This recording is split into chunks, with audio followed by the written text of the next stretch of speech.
Australia's challenging future was laid out for all to see with the release of the latest intergenerational report. I've got to say it paints a painful picture of a country bereft of effective leadership and with an entitlement mentality that sets us on a path to ruin.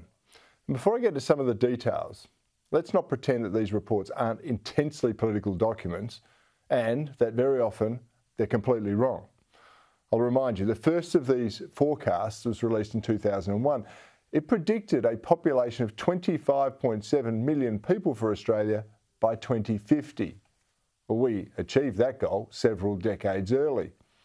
But far from being an achievement, though, it was actually done on the back of outrageous levels of immigration that have been correctly described as a Ponzi scheme to prop up a failing economy. Now, if you don't know, a Ponzi scheme is a type of investment requiring new investors' money to pay out returns to earlier investors, and they inevitably collapse. And before you think that this is a problem on one side of politics, it's not. The immigration hustle, as I called it, started under John Howard. He lifted the permanent migration intake from 93,000 to 150,000 in 2007. It's now around 190,000 new people every single year.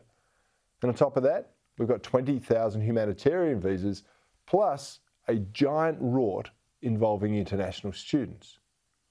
All up, the increase in permanent and temporary migration lifted Australia's net overseas migration from an average of 90,000 in the 60 years post-World War II to an average of 210,000 since, and that includes the negative years over the pandemic.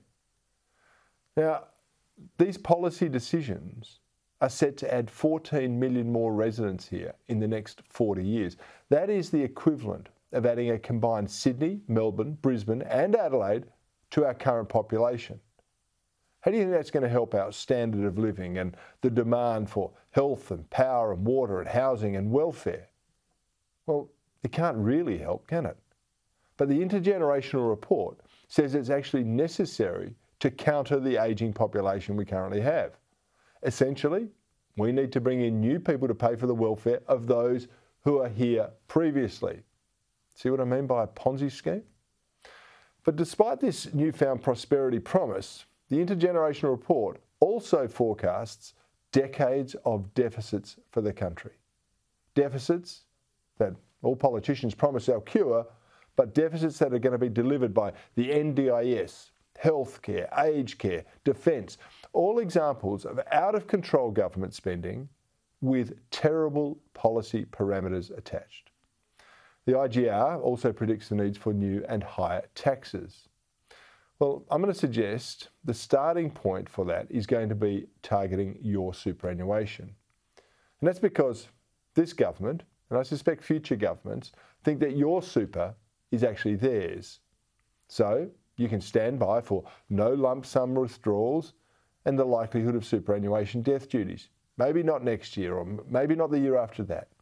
But I'm telling you, they look to be headed our way in the relatively near future. And then I predict that'll just be the start. It's often said Australia is the lucky country. And I tell you, if we get out of the future mess our politicians have actually created, I think we'll be a very lucky country indeed.